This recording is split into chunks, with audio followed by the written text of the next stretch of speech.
Tuffatevi nelle avventure epiche del Signore degli Anelli, attraverso la Guerra dell'Anello, il gioco di carte. Rivivete l'eterna lotta tra l'oscuro signore Sauron e i popoli liberi della Terra di Mezzo.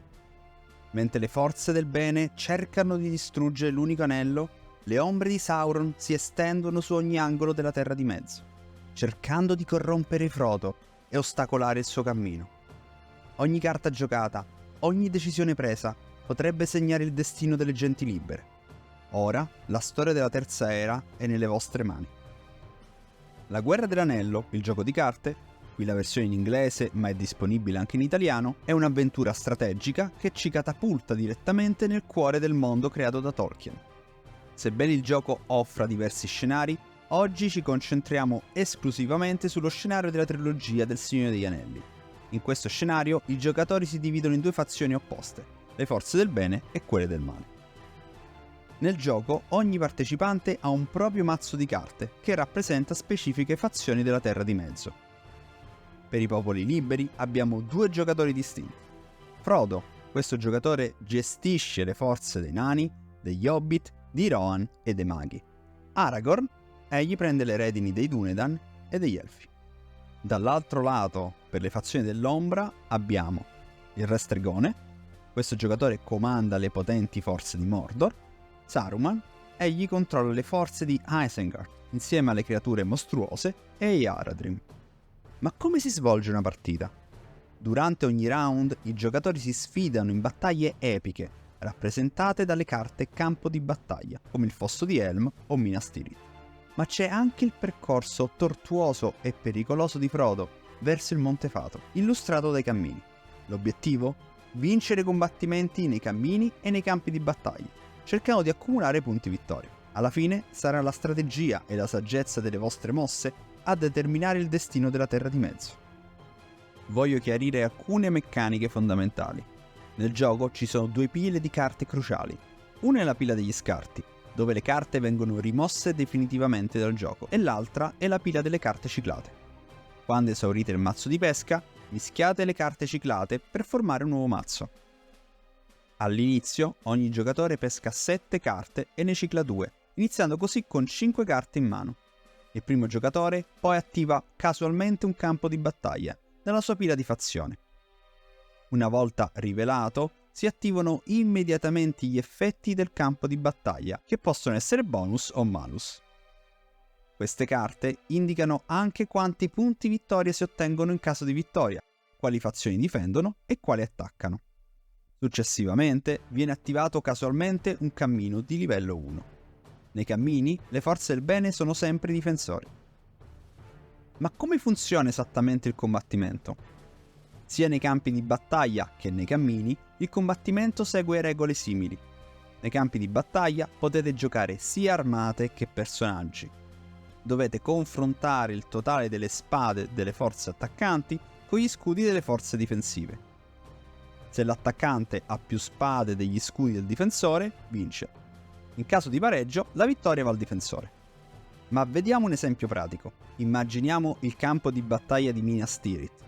I popoli liberi sono i difensori e hanno già 3 scudi indicati direttamente sulla carta del campo di battaglia.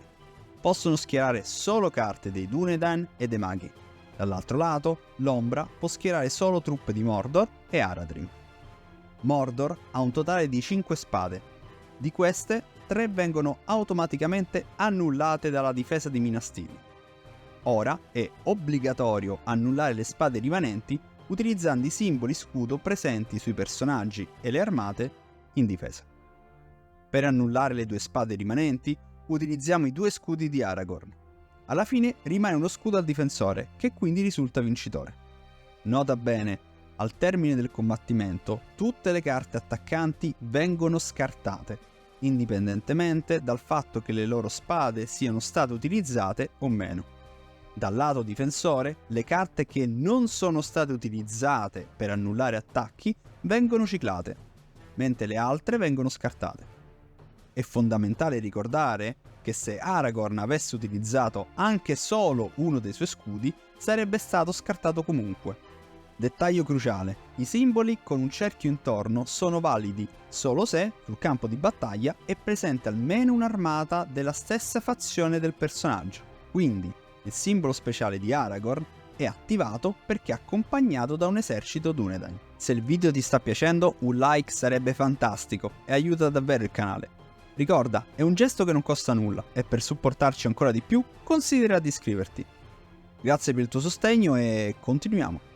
Nei cammini le regole sono simili, ma si possono giocare solo personaggi che hanno lo stesso numero del cammino.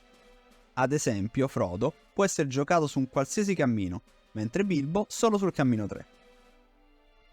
I simboli spada e scudo sono segnati qui in basso sulla carta. Nota bene, i popoli liberi sono sempre difensori sui cammini. Se le forze del bene vincono, ottengono punti vittoria come indicati in alto sulla carta cammino. Se vince il male, ignora completamente i punti vittoria presenti sul cammino, ma guadagni un punto vittoria per ogni attacco che supera la difesa. Questi punti si tengono conto con i segnalini corruzione. Un dettaglio da non sottovalutare riguarda alcune carte speciali, come Sméagol e Gollum. Quando queste carte vengono attivate è necessario risolvere immediatamente il combattimento su un determinato cammino. Se ciò avviene, procedete senza indugi alla risoluzione del combattimento, assegnando i punti vittoria e registrando le perdite come di consueto. E ricordate, il giocatore che ha innescato questa abilità avrà l'opportunità di scegliere il prossimo cammino tra quelli disponibili. Ma prima di addentrarci ulteriormente nel flusso di gioco, permettetemi di illustrarvi altri due tipi di carte fondamentali. Abbiamo le carte evento, che una volta giocate vengono immediatamente scartate. E poi ci sono gli equipaggiamenti, destinati a specifici personaggi, come indicato sulla carta stessa. Un esempio, Frodo può essere equipaggiato con la cotta di maglia di Mithril. Questi equipaggiamenti rimarranno legati al personaggio fino a quando non verrà scartato, oppure ciclato. Adesso che abbiamo compreso le basi dei combattimenti e delle carte, vediamo tutte le possibili azioni che un giocatore può compiere durante il suo turno. Durante un turno, ogni giocatore può eseguire una sola azione tra le seguenti: giocare una carta dalla mano. Prima di poter giocare una carta è necessario pagare il costo, che consiste nel ciclare una carta dalla propria mano. Una volta fatto ciò, è possibile giocare armate e personaggi sui campi di battaglia, sui cammini o metterli in riserva. Spostare una carta dalla riserva. Se una carta è in riserva, può essere spostata su un campo di battaglia o un cammino nei turni successivi. Questo spostamento conta come una singola azione.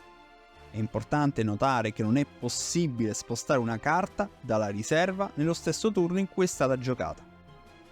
Inoltre, una volta che una carta è stata posizionata su un campo di battaglia o su un cammino, non può essere spostata.